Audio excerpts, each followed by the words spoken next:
दोस्तों हमारे चैनल दर्पण ज्ञान सागर में आप सभी का स्वागत है। मित्रों, एक बार भगवान शिव कैलाश पर्वत पर बैठे थे तो माता पार्वती कहती हैं, प्रभु मेरे 3 प्रश्न हैं, आप मुझे मेरे तीनों प्रश्नों का उत्तर दे करके मेरे मन को संतुष्ट करने की कृपा करें। तो भगवान शिव कहते हैं, पार्वती ठीक है, तुम अपने तीनों प्रश्न बताओ, मैं तुम्हें तुम्हारे प्रश्नों का उत्तर दे करके तुम्हारे मन को संतुष्ट करने का पूरा प्रयास करूंगा। फिर माता पार्वती कहती हैं, प्रभु मेरा पहला प्रश्न है, प्रभु मैंने सुना है स्नान करती स्त्री को देखना महापाप है, मगर कैसे? मेरा दूसरा प्रश्न है, कौन से लोगों की कम उम्र में ही मृत्यु हो जाती है? मेरा तीसरा प्रश्न है, कौन सा काम करने से स्त्री की सूनी गोद भर जाती है? फिर भगवान शिव कहते हैं, पार्वती तुम्हारे तीनों ही प्रश्न बहुत ही महत्वपूर्ण और ज्ञानवर्धक हैं, इसलिए मैं तुम्हें तुम्हारे प्रश्नों का उत्तर बताने से पहले तुम्हें एक छोटी सी कहानी सुनाता हूँ। तुम इस कहानी को पूरा और मन से सुनना। यदि तुमने कहानी को पूरा और मन से सुना तो निश्चित ही तुम्हें तुम्हारे तीनों प्रश्नों के उत्तर मिल जाएंगे और तुम्हारा मन पूरी तरह से संतुष्ट हो जाएगा। तो मित्रों, कहानी शुरू करने से पहले मेरा आप सभी से अनुरोध है कि आप हमारी कहानी में खो जाएं। उससे पहले हमारे चैनल को सब्सक्राइब करके बेल आइकन अवश्य दबा लें, जिससे हमारी हर वीडियो का नोटिफिकेशन सबसे पहले आप तक पहुंच सके और आप हमारी हर वीडियो से प्राप्त ज्ञान का अपने जीवन में लाभ उठा सकें। तो आइए कहानी शुरू करते हैं। भगवान शिव कहते हैं, पार्वती बहुत समय पहले एक राजा था, उसकी एक सुंदर रानी थी। उनके पास में सिपाही, घोड़े, दास दासियाँ, धन दौलत सब कुछ था, सिर्फ उन्हें संतान नहीं थी। इसी कारण राजा रानी बहुत ही दुखी रहते थे। संतान प्राप्ति के लिए उन्होंने हर तरह का दान किया, धर्म किया, धार्मिक अनुष्ठान किए, जप मंत्र, व्रत, पूजा पाठ किए, लेकिन कोई फायदा नहीं हुआ। वहीं समय गुजरता गया और राजा रानी दोनों ही बुढ़ापे की तरफ बढ़ते गए। तो होता क्या है कि दोनों गहन सोच में पड़ गए। अब हमारे इतने बड़े राज्य का क्या होगा? कौन बनेगा इस राज्य का वारिस? कौन लेगा प्रजा की जिम्मेदारी? राजा रानी दिन रात इसी चिंता में घुलने लगे। उन्होंने खाना पीना भी छोड़ दिया। भगवान शिव कहते हैं, पार्वती वहीं एक दिन सुबह होता है तो क्या होता है कि राजा के दरबार में एक साधु आता है। तो दासी रानी को इतला करती है। वहीं दासी की बात को सुनकर के रानी दासी से कहने लगती है कि ये मेरा अंतिम दान धर्म है, इसके बाद मैं अपने हाथों से कोई दान धर्म नहीं करूंगी। तुम जाओ और साधु को बुलाकर लाओ। वहीं रानी चावल भरा छाछ हाथ में लेकर के बाहर आती है और साधु की झोली में भिक्षा डालने के लिए आगे बढ़ती है। तो रानी के चेहरे पर छाई उदासी साधु की दृष्टि में आती है और वो रानी से पूछता है, रानी साहिबा क्या हुआ, आप क्यों इतनी उदास हैं? वहीं साधु की बात को सुनकर के रानी साधु को सारी हकीकत बताती है और सिसकने लगती है। उस पर वो साधु कुछ पल के लिए गंभीर हो जाता है और कहता है, चिंता मत करो, आपकी संतान की इच्छा पूरी हो जाएगी। आपकी कोख से एक पुत्र जन्म लेगा, मगर वो पुत्र केवल तुम्हारे पास 14 वर्षों तक ही रहेगा और 14 वर्ष पूरे होने के बाद में वो पुत्र मृत्युलोक में नहीं रह पाएगा। मैं जितना कर सकता हूँ वो तुम्हारे लिए कर रहा हूँ, इससे बढ़कर आपको कुछ देना मेरे लिए संभव नहीं है। भगवान शिव कहते हैं, पार्वती इस प्रकार साधु ने रानी से बात करते हुए अपनी झोली में हाथ डाला और थोड़ी सी भभूत निकालकर रानी को दे दी और कहा, ये भभूत लो और राजा और तुम दोनों ही बांटकर खा लेना, तुम्हें जल्द ही पुत्र की प्राप्ति होगी। वहीं साधु के जाने के बाद में रानी सोचने लगी कि 14 साल तो 14 साल ही सही, उतने समय के लिए हमें पुत्र मिलेगा, यही काफ़ी है। उतने साल तक मैं अपने बेटे को जी जान से बड़ा करूँगी, उसे ढेर सारा लाड़ दुलार दूंगी, अपनी संतान की मुराद पूरी करूंगी। वहीं उस रात अपना सारा राजकाज खत्म करके राजा जब रानी के महल में गया तो रानी ने क्या किया, राजा को सारी बात बताई और साधु की दी भभूत राजा को दिखाकर बोली, साधु महाराज ने ये भभूत हम दोनों को ग्रहण करने को कहा है। वहीं राजा कहने लगा, इतना दान धर्म किया, जब तब किया, कोई फल नहीं मिला, अब इस भभूत से हमें संतान प्राप्त कैसे होगी? वहीं राजा की बात सुनकर रानी कहने लगी, जब इतना सब कुछ किया है तो अब एक काम और कर लो। वहीं राजा को अब किसी पर विश्वास नहीं था, लेकिन पत्नी को दुख न पहुँचे इसलिए वो राजी हो गया।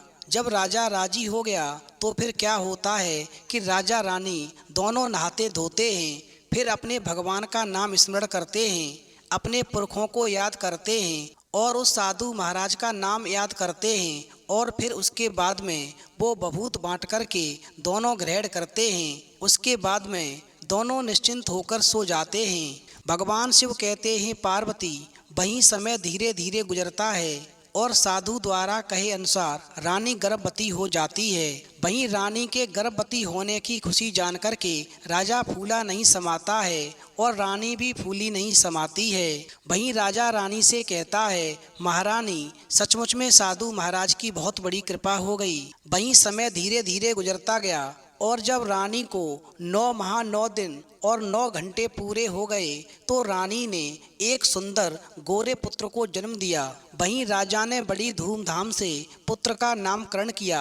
सारे राज्य में 8 दिन तक अन्न बांटा गया, उत्सव मनाया गया। अब पुत्र की कुंडली देखने के लिए राज्य के सबसे बड़े विद्वान पंडित को बुलाया गया।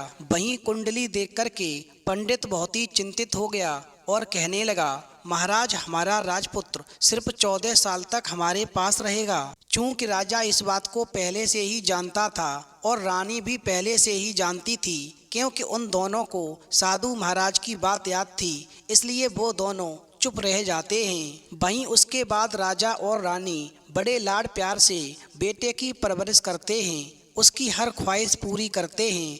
थोड़े समय के लिए ही सही, भगवान ने हमारी कम से कम संतान की मुराद पूरी कर दी, और ऐसा सोच कर के वो भगवान का धन्यवाद करते हैं। वहीं राजपुत्र दिन प्रतिदिन बड़ा होता है। जब वो 7 साल का हो जाता है तो राजा एक अच्छे गुरु को नियुक्त करके उसकी पढ़ाई लिखाई, राजशास्त्र, शास्त्र विद्या, घुड़सवारी इत्यादि 12 विद्याओं का शिक्षण दिलाता है। वहीं जब वो राजकुमार शास्त्र विद्या में पारंगत हो जाता है और 12 साल की उम्र का हो जाता है तो राजा रानी एक अच्छी सी राजकन्या खोज करके उस राजकुमार की शादी कर देते हैं। वहीं धीरे धीरे 2 साल बीत जाते हैं, बेटा 14 साल का हो जाता है। एक दिन राजपुत्र राजा से बोलता है, पिताजी मैं अपना सारा राज घूमकर देखना चाहता हूँ।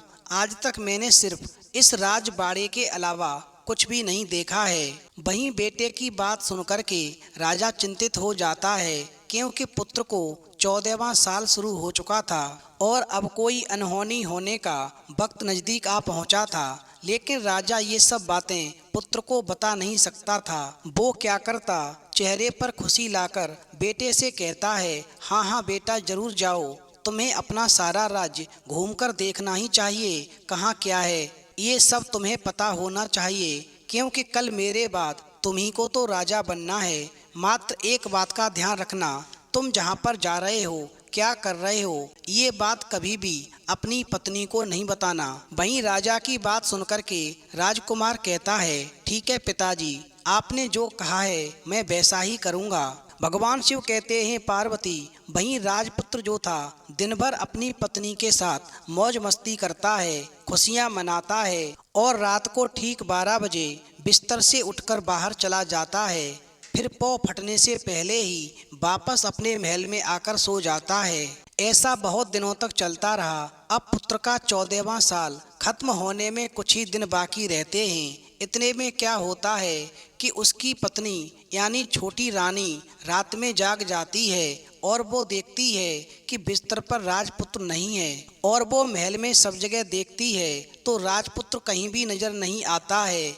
अब राजकुमार की पत्नी मन में सोचती है कि वो क्या करेगी, किससे कहेगी, और ऐसा सोच कर के चुपचाप रहती है। फिर भोर होने पर वो देखती है कि उसका पति अपनी जगह पर सोया हुआ है। भगवान शिव कहते हैं पार्वती, इतना नज़ारा देखने के बाद में राजकुमार की पत्नी राजकुमार से कुछ नहीं पूछती, लेकिन दूसरी रात भी वैसा ही होता है, तीसरी रात, चौथी रात, ऐसे ही बहुत दिन तक चलता है। वहीं राजकुमारी बहुत ही चिंतित हो जाती है कि मेरा पति रात को कहाँ जाता है, किससे मिलने जाता है। इस प्रकार राजकुमारी के मन में ढेर सारे सवाल उठते हैं, लेकिन राजकुमार से ये सब पूछने में उसे बहुत ही डर लगता है। शायद कहीं राजकुमार गुस्सा न कर बैठे। वहीं सास ससुर से पूछने के बारे में सोचती है, यदि मैं सास ससुर से पूछूंगी कि रात में राजकुमार कहाँ जाते हैं तो उसकी कुल मर्यादा बीच में आ जाती है। भगवान शिव कहते हैं, पार्वती,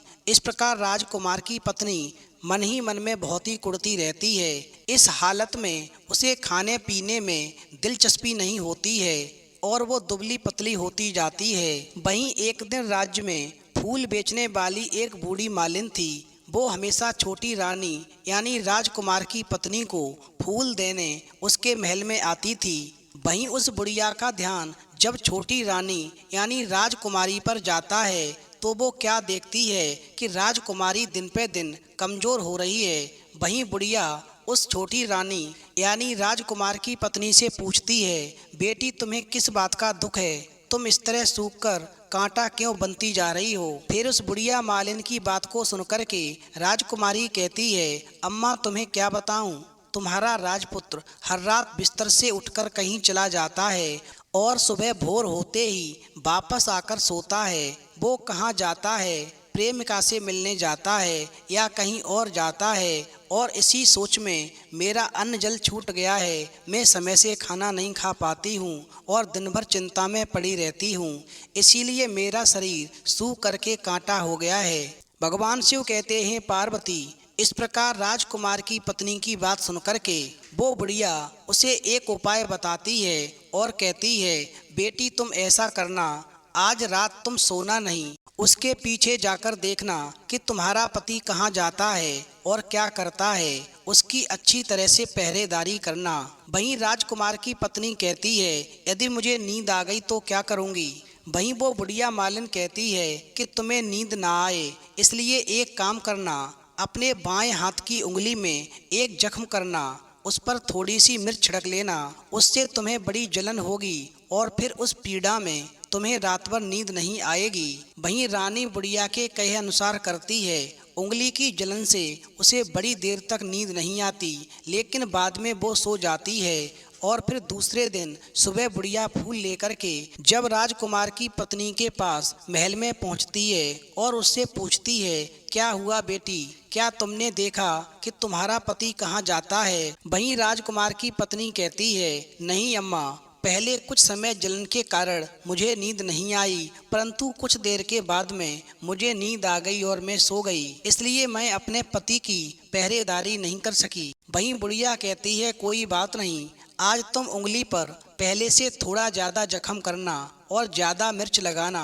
वहीं बुढ़िया की बात को मान कर के राजकुमार की पत्नी वैसा ही करती है, मगर उसे उसके पति के बिस्तर से उठने से पहले ही नींद आ जाती है और वो सो जाती है। वहीं दूसरे दिन जब सुबह बुढ़िया आती है तो वो पूछती है, क्या तुमने देखा कि तुम्हारा पति रात को कहाँ जाता है? तो बुढ़िया के पूछने पर वो राजकुमार की पत्नी रोकर कहने लगती है, अम्मा, मैं आज भी उनकी पहरेदारी ठीक तरह नहीं कर पाई, मुझे नींद आ गई। वहीं बुढ़िया कहती है, बेटा, रोने से काम नहीं चलेगा, सब कुछ ठीक हो जाएगा। तुम आज रात एक काम करना, रोज से ज़्यादा बड़ा जख्म करना और उस पर और ज़्यादा मिर्च लगाना, और एक काम करना, वो जब जाने के लिए निकलता है तो उसका रास्ता रोक लेना। वहीं तीसरी रात जब आती है तो बुढ़िया ने जैसा बताया था उस राजकुमार की पत्नी ने वैसा ही किया और आज रात को उसे नींद नहीं आती है, क्योंकि जख्म ज़्यादा था और जलन बहुत तेज हो रही थी, जिसकी वजह से राजकुमारी को नींद नहीं आ रही थी। वहीं पति रात 12 बजे बिस्तर से उठकर जब महल से निकलने के लिए चलने लगता है तो बुढ़िया मालिन ने जैसा बताया था वो राजकुमारी वैसा ही करती है और दौड़कर जाती है और पति का रास्ता रोकती है और कहती है, आप कहाँ जा रहे हो? किससे मिलने जा रहे हो? पहले मुझे बताओ, फिर यहाँ से बाहर जाना। वहीं राजपुत्र जो था अपनी पत्नी को समझाने की बहुत कोशिश करता है कि मैं कहाँ जाता हूँ ये तुम जानने की कोशिश मत करो। अगर मैंने ये सब तुम्हें बताया तो मैं तुम्हें दोबारा नहीं मिल पाऊँगा। वहीं राजकुमार की बात को सुनकर के उसकी पत्नी कहती है, कोई बात नहीं, नहीं मिल पाओगे, लेकिन रात के समय कहाँ जाते हो, ये बात आपको मुझे बतानी ही पड़ेगी। वहीं पत्नी की जिद के आगे राजकुमार निरुपाय हो जाता है, उसकी एक नहीं चलती है। वहीं राजकुमार के 14 साल पूरे हो जाते हैं और 15वां साल लगने वाला होता है। वहीं राजकुमार अपनी पत्नी को कुछ चावल मंत्रों से सिद्ध करके देता है और कहता है, तुम इन चावलों के दानों को दोनों हाथों की मुट्ठी में पकड़ना। पहले दाएं हाथ में पकड़े चावल मेरे ऊपर फेंकना, मैं कौन हूँ तुम्हें पता चल जाएगा। बाद में बाएं हाथ में पकड़े चावल मेरे ऊपर फेंकना, मैं जैसा था तुम्हें मिल जाऊंगा। लेकिन यदि तुम बाएं हाथ के चावल मेरे ऊपर फेंकना भूल गईं तो मैं तुम्हें कभी भी नहीं मिल पाऊंगा। वहीं राजकुमारी जो थी बड़े ही आत्मविश्वास के साथ कहकर के दाएं हाथ में पकड़े चावल पति के ऊपर फेंकती है तो राजपुत्र एकदम से एक विशाल घोड़ा बन जाता है और देखते ही देखते वो तेजी से दौड़ने लगता है। वहीं रानी उस घोड़े को एकदम भौचक्की होकर देखने लगती है और पति ने बाएं हाथ के चावल फेंकने की जो बात बताई थी उसे भूल जाती है। वहीं उसकी आंखों के सामने घोड़ा महल से बाहर निकलकर चला जाता है। भगवान शिव कहते हैं, पार्वती, वहीं जब घोड़ा महल से बाहर जाता है तो वापस नहीं आता।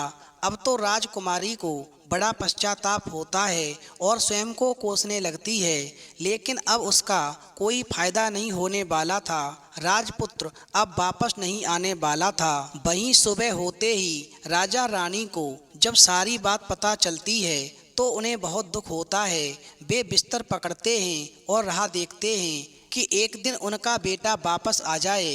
इस तरह 1 महीना गुजरता है, 2 महीने गुजरते हैं, 3 महीने गुजरते हैं, आखिर 6 महीने पूरे होते हैं, परंतु राजपुत्र का कोई अता पता नहीं लगता। वहीं राज्य का प्रधान जो था राजपुत्र को ढूंढने के लिए राज्य के गांव-गांव सिपाही भेजता है, लेकिन उसे कोई सफलता हाथ नहीं लगती। इधर राजकुमारी जो थी अपनी हट के कारण पति गायब हो गया, ये सोच कर के स्वयं को मन ही मन में कोसती है और प्रण करती है कि कुछ भी हो जाए वो अपने पति को ढूंढकर अवश्य लाएगी, भले ही उसके लिए उसे अपने प्राणों का बलिदान ही क्यों ना देना पड़े। भगवान शिव कहते हैं, पार्वती, फिर एक दिन सुबह उठ कर के राजकुमार की पत्नी अपने सास ससुर के पास यानी राजा रानी के पास में महल में जाती है और कहती है, मैं अपने पति की खोज में जा रही हूँ। राजा रानी को क्या चाहिए था, कुछ भी करके उनका बेटा उन्हें वापस मिलना चाहिए था। वहीं वो राजकुमार की पत्नी को यानी अपने बेटे की बहू को जाने की अनुमति देकर कहते हैं, बेटी तुम जो चाहो वो करो, तुम्हें कहाँ जाना है वहाँ जाओ, लेकिन हमारे बेटे को वापस लेकर आओ, भगवान तुम्हें कामयाबी दे। वहीं राजा रानी की आज्ञा पाकर के राजकुमारी अपना शाही वेश बदल करके एक सेठानी बन जाती है और कुछ दास दासियों को, कुछ नौकरों को साथ में लेती है और कुछ सामान साथ में लेती है और राज्य की सीमा पर जाकर के एक भोजनालय खोल देती है और फिर भोजनालय में आने वाले सभी यात्रियों को खाना मुफ्त में देती है। मगर मुफ्त में खाना खिलाने के लिए एक शर्त रखती है कि जो भी मुफ्त में खाना खाएगा वो खाने के बदले में राजकुमारी को कोई खास बात बताएगा। फिर इस प्रकार भोजनालय में आने वाला हर नागरिक अपनी तरफ से मैंने ये देखा कह कर के मुफ्त में खाना खाता है और चला जाता है। परंतु राजकुमार की पत्नी को जो बात मालूम करनी चाहिए थी वो अभी तक नहीं मिल पाई थी। वहीं इस प्रकार कुछ दिन बीत गए तो इधर क्या होता है कि रानी के महल फूल लेकर जाने वाली बुढ़िया के एक बेटा और बहू भी थे। उनका एक छोटा बेटा था यानी बुढ़िया का एक पोता था। तो बेटा और बहू सुबह काम करने के लिए निकलते थे तो पोते को संभालने की जिम्मेदारी बुढ़िया पर रहती थी। वहीं बुढ़िया दिन भर पोते को संभालती थी। एक दिन क्या होता है कि बुढ़िया को पान खाने की आदत थी तो पान लगाने के लिए चूना चाहिए था। वो उसे तैयार करने के लिए सीपियाँ लेकर आई। वहीं सीपियों को भूनने के लिए गोबर के कंडे चाहिए थे तो कंडे इकट्ठा करने के लिए वो बांस की टोकरी लेकर के चरवाहे के मैदान में गई। वहाँ बहुत सारे कंडे थे। उन्हें जमा करते करते उसे घर आने में अंधेरा हो गया। वहीं इधर तो बुढ़िया को घर आने में अंधेरा हो गया और उधर शाम होते ही काम से वापस बेटा बहू घर आ गए तो उन्होंने क्या देखा कि बच्चा घर पर अकेला है और वो रो रहा है। वहीं दोनों गुस्से से लाल पीले हो गए। इतने में बुढ़िया घर पर आ पहुंची तो बेटा ने पूछा, पोते को घर अकेला छोड़ कर के तुम कहाँ गई थी? वहीं बुढ़िया कहने लगी कि मैं गोबर के कंडे इकट्ठे करने गई थी। इस पर बेटा बोला, दोबारा बच्चे को अकेला छोड़ कर के कहीं भी मत जाना, अन्यथा बात ठीक नहीं होगी। वहीं बुढ़िया कहने लगी, नहीं बेटा, फिर कभी ऐसा नहीं करूंगी। लेकिन दूसरे ही दिन बुढ़िया वो बात भूल गई और फिर चरवाहे के मैदान में कंडा इकट्ठे करने के लिए चली गई। वहीं शाम को जब बेटा बहू काम से वापस लौटे तो क्या देखते हैं कि बच्चा घर पर अकेला है और रो रहा है। अब उसके बेटे की सहन शक्ति खत्म होने लगी और बुढ़िया के वापस आने पर उसे घर से निकाल दिया। वहीं बुढ़िया रात भर घर के बाहर अंधेरे में बैठी रही और सुबह होते ही हाथ में टोकरी लेकर के कंडे इकट्ठा करने के लिए निकल गई। उस दिन उस पर कंडे इकट्ठा करने का मानो पागलपन सवार था। कंडे इकट्ठा करते करते कब अंधेरा छा गया उसे मालूम ही नहीं पड़ा। वहीं जब बुढ़िया को ध्यान आया तो गांव का रास्ता भी ठीक तरह से दिखाई नहीं दे रहा था। वो अंधेरे में आंखें फाड़कर देखती देखती किसी तरह आगे निकल पड़ी तो आगे जाकर क्या देखती है कि एक कपिला गाय छन छन की आवाज करते हुए गले में घंटी बजाते ठुमक करके उस मैदान में आती है। फिर तो उस कपिला गाय को देख करके बुढ़िया सोचने लगती है कि इस गाय के पीछे पीछे जाऊंगी तो गांव तक पहुंच जाऊंगी। और ऐसा सोच करके वो बुढ़िया जो थी कपिला गाय के पीछे पीछे जाने लगी। भगवान शिव कहते हैं, पार्वती उधर वो गाय क्या करती है कि उस मैदान से लेकर के एक एक करके 6 मैदान पार करती है। आखिर में वो 7वें मैदान पर पहुंचती है तो वहाँ क्या होता है कि उस मैदान पर एक बड़ा सा पत्थर है। गाय जाकर उस पत्थर को अपना सींग मारती है।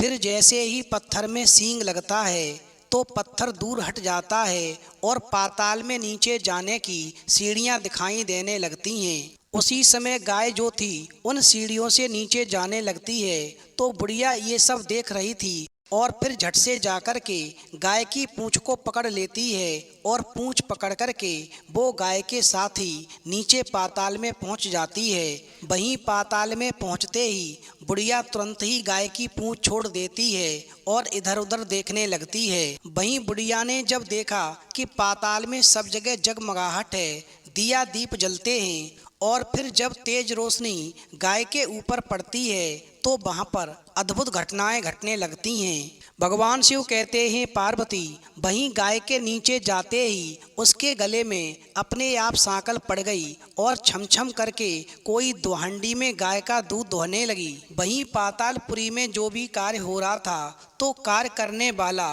बुढ़िया को नजर नहीं आ रहा था मगर कार्य होता दिख रहा था। फिर तो ऐसा नज़ारा देख करके बुढ़िया बहुत ही घबरा गई और मन में सोचने लगी कि मैं आकर कहाँ फंस गई।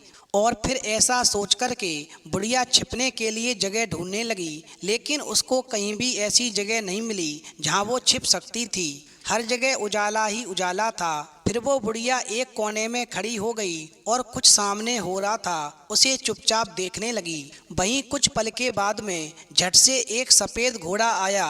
वहाँ 2 कुंड थे, उनमें से एक कुंड में उस घोड़े ने छलांग लगाई और ऊपर आ गया।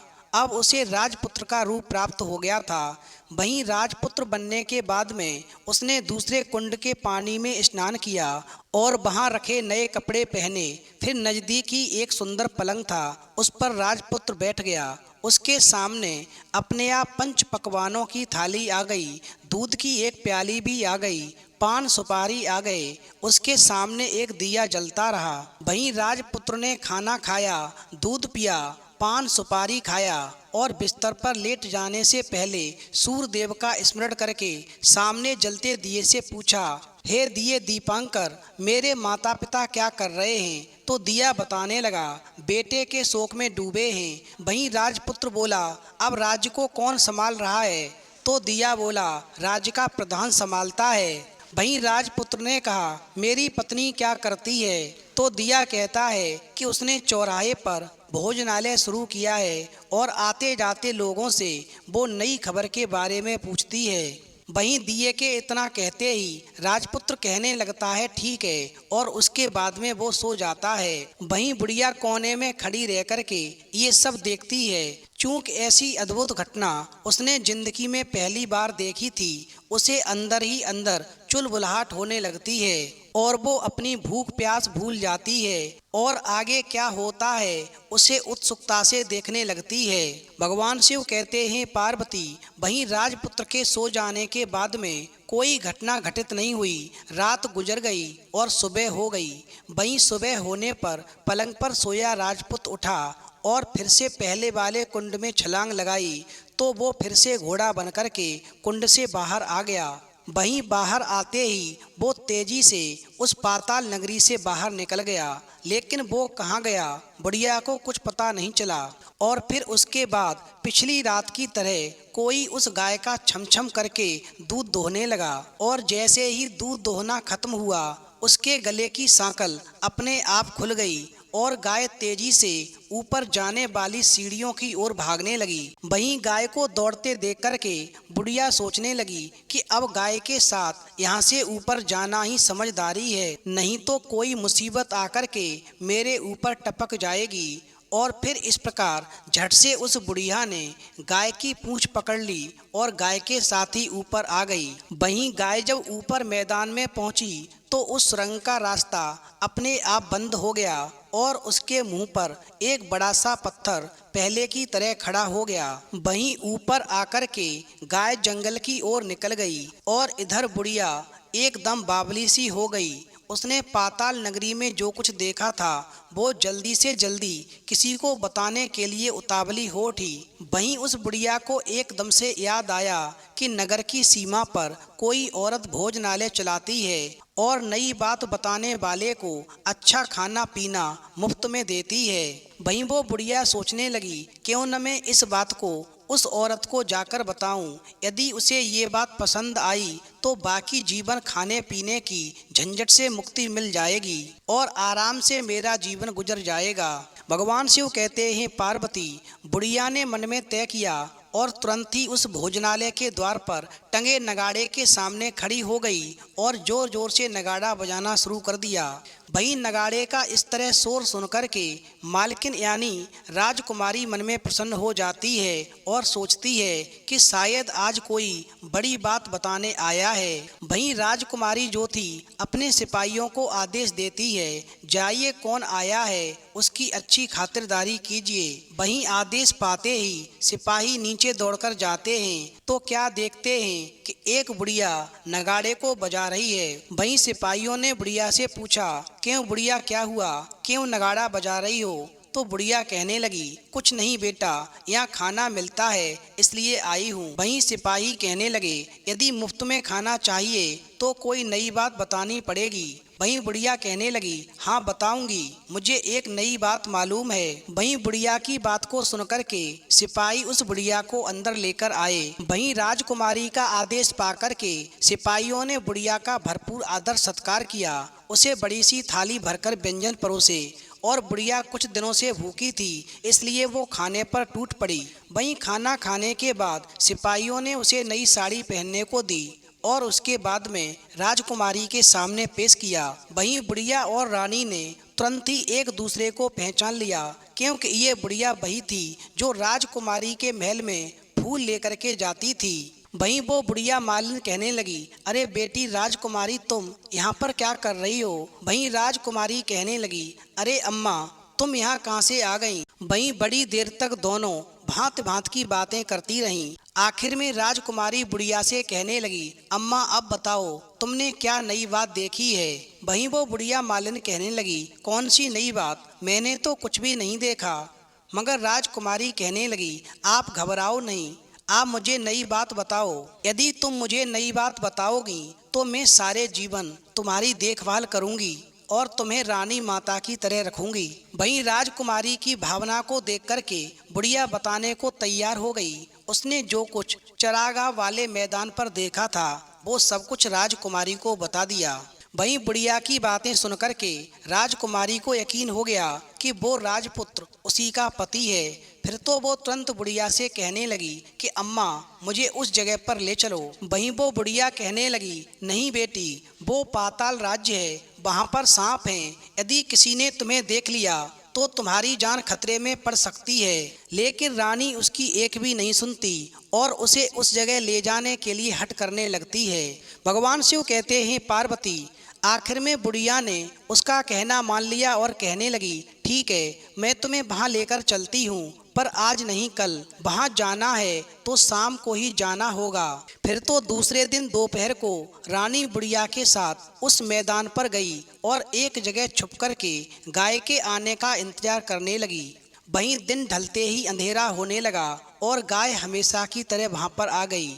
फिर मैदान के उस कोने में जाकर के उसने पत्थर पर सींग मारा तो झट से पत्थर हट गया और वहाँ सुरंग में जाने का रास्ता खुल गया। भगवान शिव कहते हैं, पार्वती, वहीं गाय उस रास्ते से नीचे उतरने लगी तो बुढ़िया राजकुमारी से कहने लगी, जल्दी आगे बढ़ो बेटी, हम गाय की पूंछ पकड़ कर के नीचे उतरेंगे।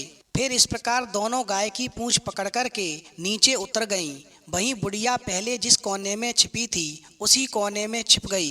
अब नीचे सब कुछ पहले जैसा घटित हो रहा था। गाय के गले में अपने आप सांकल पड़ गई। कोई अदृश्य रूप से उसका दूध दोहने लगा और फिर कुछ ही देर में एक सफ़ेद घोड़े ने आकर के एक कुंड में छलांग लगाई तो राजपुत्र के रूप में ऊपर आया और वो राजपुत्र दूसरे कुंड में नहाने लगा। बाद में उसके सामने खाने की थाली आ गई, वहीं दूध की प्याली भी आ गई, पान बीड़ा आ गया तो राजपुत्र सब ग्रहण करके सोने के लिए पलंग पर गया। तो सोने से पहले सूर्यदेव का स्मरण करके वो दिए से पूछने लगा, हे दीप दीपांकर, मेरे माता पिता क्या कर रहे हैं? तो दिए ने कुछ भी जवाब नहीं दिया, बल्कि वो बुझने लगता है। वहीं राजपुत्र समझ जाता है कि कुछ अपघटित होने वाला है। उसे संदेह हो जाता है और वो उदास हो जाता है। वहीं अपने मन में संतोष करके फिर सोचता है, जो होगा उसे हो जाने दो, और ऐसा सोच करके सोने के लिए बिस्तर पर लेट जाता है। वहीं पति को देख करके रानी का संयम छूट जाता है और वो दौड़कर पति के पास जाती है और उसके पैर पकड़ने के लिए जैसे ही आगे बढ़ती है, वहीं राजपुत्र तुरंत ही पत्नी को पहचान जाता है और वो झट से पीछे हट जाता है और चिल्लाने लगता है, नहीं नहीं, मुझे छूना नहीं, अन्यथा सर्वनाश हो जाएगा। वहीं रानी दोनों हाथ जोड़ करके पति से अपनी भूल स्वीकार करने लगती है। स्वामी, मुझसे भूल हो गई, मुझे आपसे नहीं पूछना चाहिए था कि आप रात को कहाँ जाते हो। मैं अपनी भूल स्वीकार करती हूँ, मुझे मेरी भूल की सज़ा मिल गई है। अब आप अपने घर चलें। आपके वियोग में आपके माता पिता ने बिस्तर पकड़ लिया है। आपकी प्रजा भी बहुत ही दुखी है। वहीं अपनी पत्नी की बात को सुनकर के राजपुत्र कहने लगता है, वही तो एक बार तुम गलती कर बैठी हो, अब दोबारा मत करना, नहीं तो अब मैं तुम्हें जो दिख रहा हूँ वो भी नहीं दिखूंगा। वहीं रानी अब विलाप करने लगती है और जोर जोर से जमीन पर सिर पटकने लगती है। फिर राजपुत्र के मन में पत्नी के प्रति दया उत्पन्न होती है और वो उससे कहने लगता है, यदि तुम मुझे पाना चाहती हो तो तुम्हें एक काम करना होगा। वो काम बहुत ही कठिन है, लेकिन वो तुम्हें अकेले ही करना होगा। वहीं राजकुमार की बात को सुनकर के वो राजकुमारी कहने लगती है, कहो स्वामी, कितना भी कठिन काम हो मैं वो अवश्य करूँगी। फिर राजकुमारी की बात को सुनकर के राजपुत्र कहता है, इस पाताल से ऊपर जाते ही तुम्हें एक घना जंगल नजर आएगा। ऐसे 6 जंगल पार करने के बाद में 7वां जंगल मिलेगा। वो सबसे घना जंगल है। इस जंगल के बीचों बीच में एक पीपल का पेड़ है। उसके आसपास की जगह पत्ते, फंदे, जटाएं, कांटों इत्यादि से ढकी हुई है। वहाँ पर बाघ, शेर, भालू, सांप सभी धमा चौकड़ी बैठती है। तुम्हें उन सबको भगा करके वो जगह साफ करनी है, उसकी गोबर से लिपाई करनी है, उसे पवित्र बनाना है, रंगोली से सजाना है। उसके बाद वहाँ पर धूप, कपूर, अगरबत्ती आदि जलानी है और फिर इतना करने के बाद में फूल कुमकुम से पेड़ के तने की पूजा करनी है और दूध दही से बने चावल का भोग चढ़ाना है। ये सब तुम्हें दोपहर को 12 बजने से पहले करना है। 12 बजने के समय तुम्हें उस जगह पर बैठ कर के सूर्य भगवान का ध्यान करना है। फिर ठीक 12 बजे सूर्य भगवान का रथ वहाँ पर आएगा और वो ये सब देख कर के बहुत खुश हो जाएंगे और कहेंगे, ये पूजा पाठ जिसने भी किया है मैं मन चाहा उसे फल दूंगा। फिर तुम एकदम से सामने जाकर के उनके रथ का दाहिना घोड़ा मांग लेना। यदि तुमने रथ का दाहिना घोड़ा मांग लिया तो मैं तुम्हें मिल जाऊंगा। वहीं इतनी बात कहकर के राजपुत्र अपने पलंग पर सो गया और छोटी रानी सुबह होने की राह देखने लगी। वहीं भोर होते ही वो बुढ़िया के साथ गाय की पूंछ पकड़कर ऊपर आ गई और फिर ऊपर आने के बाद में वो बुढ़िया से कहने लगी, अम्मा अब मैं अकेले ही आगे जाऊंगी, तुम भोजनालय वापस जाओ। और फिर इस प्रकार वो राजकुमारी जंगल में जाकर के राजपुत्र की बताई जगह ढूंढने लगी और स्वयं आरी से वो जगह साफ कर दी। बाद में राजपुत्र ने जैसे बताया वैसे लिपाई पोताई करके वापस आ गई और फिर दूसरे दिन 12 बजने से पहले उठी और जंगल में उसी जगह पहुंची। वहां जाकर के इत्र गुलाब का पानी छिड़क करके उस जगह को सुगंधित किया, धूप बत्ती आदि जलाकर के उसे पवित्र किया और पूजा की सब सामग्री वहां तैयार रख कर के सूर्य भगवान का ध्यान करने बैठ गई। वहीं जैसा राजपुत्र ने बताया था कि पूजा करने के बाद में दोपहर को ठीक 12 बजे सूर्य भगवान का रथ वहां पर आकर रुकेगा, तो ठीक 12 बजे सूर्य देव का रथ वहां पर आकर रुक गया। और फिर जब सूर्य भगवान ने नीचे की ओर देखा तो सुगंधित वातावरण देख कर के वो बहुत ही प्रसन्न हो गए और कहने लगे, जिस किसी ने भी ये काम किया है, इस जगह को पवित्र बनाया है, वो आज आकर के मुझसे जो भी मांगेगा मैं उसे अवश्य दूंगा। वहीं राजकुमारी ने जब ये शब्द सुने तो बिना समय गवाए वो दौड़कर सूर्य देव के सामने आ गई और उसने साष्टांग नमस्कार किया और बोली, भगवान मैं ही वो हूँ जिसने ये जगह साफ की है और इस जगह को पवित्र किया है। वहीं सूर्यदेव कहने लगे, अच्छा तो ठीक है, तुम जो भी मांगना चाहो मुझसे मांग लो, मैं तुम्हें अवश्य दूंगा। वहीं सूर्यदेव की बात को सुनकर के वो राजकुमारी कहने लगी, यदि प्रभु आप मुझसे प्रसन्न हैं तो अपने रथ का दाहिना घोड़ा दे दीजिए। अब तो सूर्यदेव धर्म संकट में पड़ गए, उन्होंने वचन दे दिया था, अब अपने वचन से पलट भी नहीं सकते थे, तो कहने लगे, ठीक है, मैंने तुम्हें घोड़ा दे दिया। और फिर सूर्यदेव ने कहा, देखो मैंने तुम्हें अपने रथ का दाहिना घोड़ा तो दे दिया है, लेकिन वो घोड़ा तुम्हें यहाँ नहीं मिलेगा। उसे लेने के लिए तुम्हें पाताल में जाना होगा, तुम्हें उस घोड़े को पाताल से ही लेकर आना होगा। भगवान शिव कहते हैं, पार्वती। वहीं सूर्यदेव की बात सुनकर के वो राजकुमारी कहने लगी, पाताल में ही क्या भगवान, मैं तो उन्हें पाने के लिए कहीं भी जा सकती हूँ। वहीं रानी को वचन देकर के सूर्यदेव अपने मार्ग चले गए और इधर राजकुमारी जो थी अपने भोजनालय में आ गई। और फिर भोजनालय में जाने के बाद में उस बुढ़िया मालिन को साथ लेकर के उसी जंगल में मैदान पर आ गई। वहीं जल्दी ही शाम हो गई और शाम होते ही वहां पर वो कपिला गाय फिर से आ गई और उसने जैसे ही सींग मार करके सुरंग का पत्थर हटाया और नीचे उतरने लगी, तो रानी और बुढ़िया जल्दी जल्दी उसकी पूंछ पकड़ करके दोनों नीचे उतर गईं। वहीं नीचे पाताल में सब घटनाएं पहले की तरह ही घटने लगीं। घोड़े का एक कुंड में नहाकर राजपुत्र बन जाना, नहा धोकर पलंग पर जाकर बैठना और उसके सामने खाने की थाली, दूध की प्याली का आना, पान बीड़ा का आना। लेकिन आज एक नई घटना घटी। आज 2-2 थाली, 2-2 दूध की प्याली, 2-2 पान बीड़े राजपुत्र के सामने आ गए। मगर राजपुत्र ये सब देख करके कुछ भी नहीं बोला और अपने हिस्से की थाली खा करके, दूध पी करके, पान बीड़ा चबा करके वो सोने चला गया। और फिर हमेशा की तरह सूर्य को नमस्कार करके दीपक से पूछने लगा, हे दीप दीपांकर, मेरे माता पिता क्या करते हैं? वहीं दीपक ने बताया, वो दोनों तुम्हारे शोक में मरने की स्थिति में पहुंच गए हैं। फिर तो ऐसा सुनकर के झट से राजपुत्र की आंखों से आंसू टपकने लगे। वो दिए से फिर पूछता है, हे दीप दीपांकर, मेरा राज्य कौन चला रहा है? वहीं दिए ने बताया, हे राजपुत्र, तुम्हारा राज्य प्रधान चला रहा है और वो सब कुछ हड़प चुका है। वह प्रजा पर बहुत अत्याचार कर रहा है। वहीं दिए द्वारा ऐसी बात सुनकर के राजपुत्र को बहुत ही गुस्सा आया और वो गुस्से से अपनी मुट्ठी भींचने लगा। वहीं राजपुत्र ने दिए से आगे पूछा कि मेरी पत्नी क्या कर रही है। वहीं दिया कुछ भी नहीं बोला और चुप रहा। अब तो राजकुमारी का संयम जवाब दे गया और वो दौड़ करके अपने पति के गले से लग गई। वहीं राजपुत्र कहने लगा, अब मैं तुम्हें मिल गया हूँ। वास्तव में एक पत्नी का समर्पण पति के प्रति ऐसा ही होना चाहिए। वहीं राजपुत्र की बात को सुनकर के राजकुमारी कहने लगी, क्या आप सच कहते हैं? अब फिर से घोड़ा तो नहीं बनेंगे?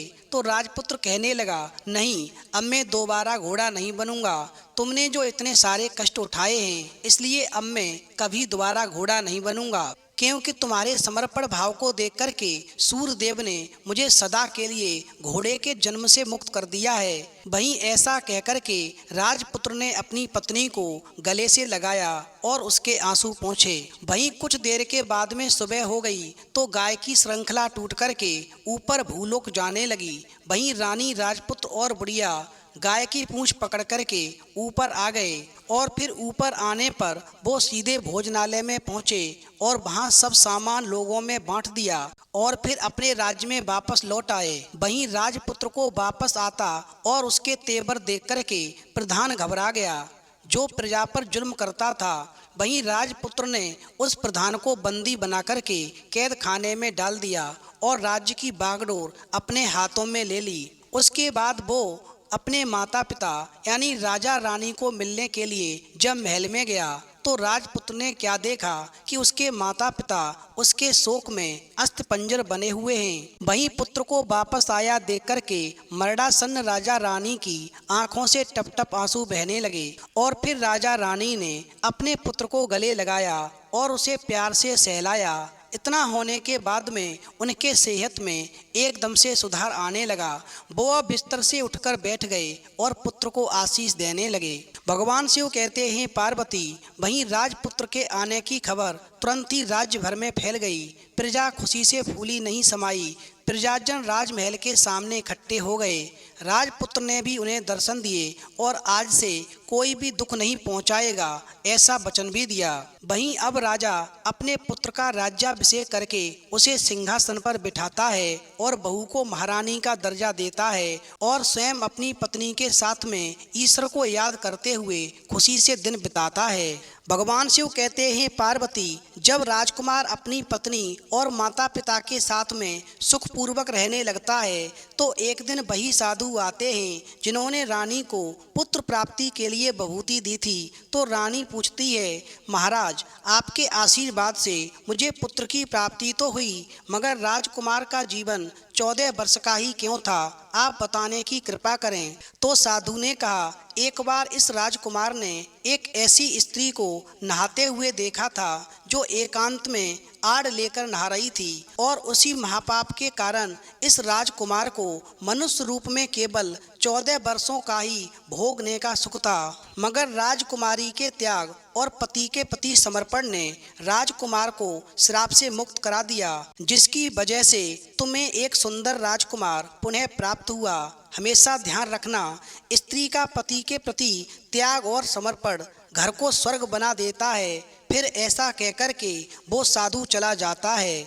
अंत में भगवान शिव कहते हैं, पार्वती, अब मैं तुम्हें सबसे पहले तुम्हारे पहले 2 प्रश्नों का उत्तर देता हूँ। तुम्हारा पहला प्रश्न था, प्रभु, मैंने सुना है स्नान करती स्त्री को देखना महापाप है, मगर कैसे? और दूसरा प्रश्न था, कौन से लोगों की कम उम्र में ही मृत्यु हो जाती है? तो समझ लो, जो लोग नहाती हुई स्त्री को देखते हैं उन्हें महापाप लगता है और उन्हें घोड़े का जन्म मिलता है। साथ ही ऐसे लोगों की उम्र भी कम हो जाती है और समय से पहले ही मृत्यु को प्राप्त हो जाते हैं। जिस प्रकार इसी महापाप के प्रभाव से राजपुत्र को मनुष्य के रूप में मात्र 14 वर्षों का ही जीवन मिला और फिर 14 वर्षों के बाद में घोड़ा बनना पड़ा। इसलिए इस महापाप से बचने के लिए कभी भी एकांत में आड़ लेकर नहाती हुई स्त्री को भूल कर भी नहीं देखना चाहिए। फिर भगवान शिव कहते हैं, पार्वती, तुम्हारा तीसरा प्रश्न था, कौन सा काम करने से स्त्री की सूनी गोद भर जाती है? तो समझ लो, जो स्त्री साधु संतों को, गरीबों को सच्चे मन से दान करती है और यदि उसका दान पाकर के साधु संत प्रसन्न हो जाते हैं तो उनका आशीर्वाद वरदान साबित होता है और सूनी गोद भर जाती है। इसलिए हमेशा सर्व सुख पाने के लिए साधु संतों का कभी भी अपमान नहीं करना चाहिए, उनका सम्मान करना चाहिए। फिर तो माता पार्वती कहती हैं, प्रभु वास्तव में इस महापाप से बचने के लिए कभी भी किसी स्त्री को जो आड़ लेकर के एकांत में स्नान कर रही हो भूल कर भी नहीं देखना चाहिए। तो मित्रों, यदि आपको वीडियो पसंद आई हो तो प्लीज़ आप हमारे चैनल को सब्सक्राइब करें और भगवान शिव और पार्वती के लिए एक लाइक करना न भूलें।